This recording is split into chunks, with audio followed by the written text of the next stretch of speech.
परमेश्वर को महिमा हो। Praise the Lord. सबको धन्यवाद। Praise the Lord. आज सुबह के समय फिर एक बार आप लोगों से ऐसे ही यूट्यूब के माध्यम से आप लोगों से मिलना मेरे लिए बहुत महत्वपूर्ण बात है। सबको प्रभु आशीष करे। आइए हम एक दूसरे का आधीन में रहने के लिए हर दिन वचन सुन रहा है। एक दूसरे का आधीन में रहो, परमेश्वर का वचन कहता है प्रियो। तो एक दूसरे का आधीन में रहो। सबसे पहले परमेश्वर का आधीन में सबको रहना है। दूसरा बात है, हम राजा अधिकारी या अपना ऊपर कोई भी अधिकारी है तो उनका आधीन में रहना हम सीखे हैं। तीसरा बात है, बच्चे जो है माँ बाप का आधीन में रहना, ये परमेश्वर का वचन हम सीखे हैं प्रियो। फिर एक बार आज का दिन हम और किसका आधीन में रहना, इस बात को हम फिर से सीखेंगे प्रियो। आइए हम मिलकर पढ़ेंगे एफेसी पुस्तक 5 अध्याय 22 वचन को हम पढ़ेंगे प्रियो। हे पत्नियों, अपने अपने पति के ऐसे आधीन रहो जैसे प्रभु के। परमेश्वर को महिमा हो। लिखा है प्रियो, अपने अपने पत्नियां पति के आधीन में रहो। अपने अपने पत्नियां पति के आधीन में रहो। परमेश्वर को महिमा हो।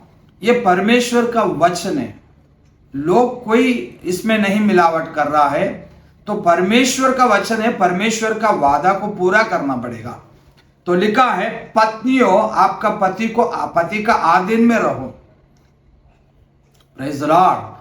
कितना भी अज्ञानी पति हो, कितना भी अज्ञानी पति हो, फिर भी उनका आधीन में रहो।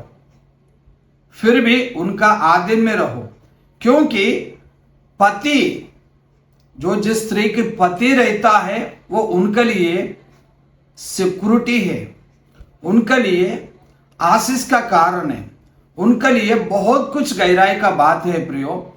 अगर कोई पत्नी है तो पति के ऐसा आधीन में रहो, उनके लिए रहे प्रियो। जो जिसको पति है वो कितना अच्छा बात है। जिसको पति नहीं है तो कितना दुखों का बात होता है। जिसको पति नहीं है तो उसके लिए कितना दुखों का बात होता है, क्योंकि जिसका पति नहीं है तो उसको विधवा समझते हैं और बाहर से भी लोगों का टार्चर भी होते हैं, बाहर से लोगों का तकलीफ भी होते हैं। और जिसको भी कोई अनाड़ी हो, अच्छा हो, कोई भी व्यक्ति हो, जिसको पति रहता है तो उससे कितना सिक्योरिटी मिलता है, मतलब कितना आशीष का कारण होता है। इसलिए बाइबल में लिखा, पत्नी उसका पति का आधीन में रहे।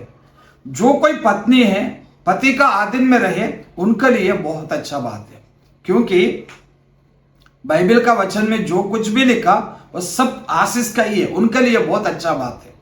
Praise the Lord. और एक बात अपन पढ़ेंगे प्रियो, पहला पत्रस 3 अध्याय 6 वचन को भी हम पढ़ेंगे। जैसे सारा अब्राहम की आज्ञा में रहती और उसे स्वामी कहती थी। जैसा अब्राहम के पत्नी सारा उनका पति से कहता था स्वामी, ऐसा बोलता था, स्वामी करके कहता था।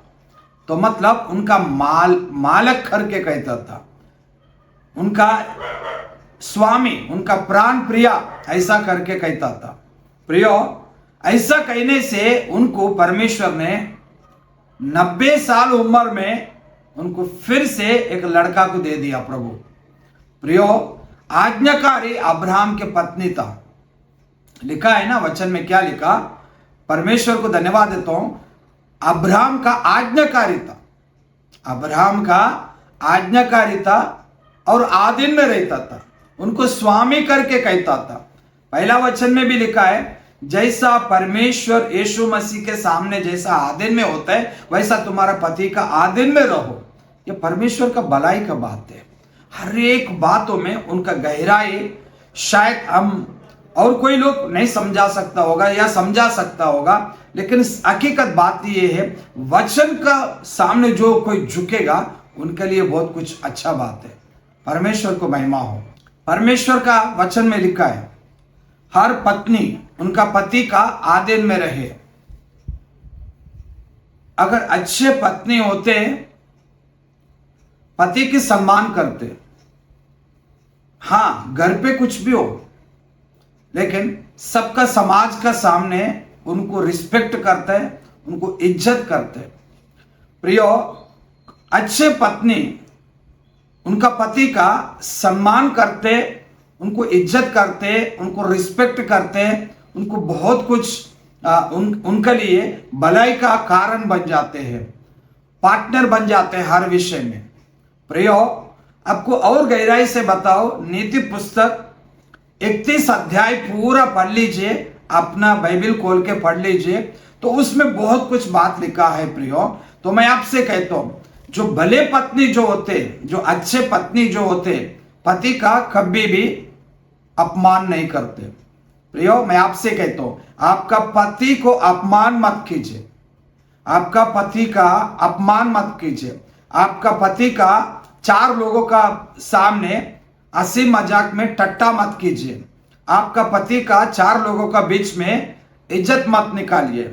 तो ऐसा करने से आप सोच लीजिए आपका खुद जा रहा है। तो इसलिए बाइबल कहता है, बाइबल सोच समझकर ही परमेश्वर का वादा है, ये क्या है, हर एक पत्नी उनका पति का आधीन में रहे। मैं चाहता हूं मेरा बहन लोगों से, आपका पति का आधीन में रहे। मैं विनती करता हूं आप जोड़ के, हर एक पत्नी आपका पति का रिस्पेक्ट करो, इज्जत करो, उनका आधीन में रहो। ऐसा करने से परमेश्वर का वादा को आप पूरा कर रहा है। प्रियो, हम परमेश्वर का वचन को पूरा करेंगे। आइए हम छोटा से प्रार्थना करेंगे मिलकर। हे पिता परमेश्वर, धन्यवाद देता हूं प्रभु, हर एक पत्नी उनका पति का बात माने, ग्रहण करे, जैसा सारा प्रभु जी उनका पति अब्राहम से कहता है मेरा स्वामी करके, उस प्रकार से हर एक पत्नी उनका पति का आधीन में रहे। प्रभु, वचन में जो छुपा हुआ आशीष उनका जीवन में पूरा होने पाए। प्रभु जी, यीशु मसीह का नाम से हम प्रार्थना करते हैं, आमीन आमीन। धन्यवाद। Praise the Lord.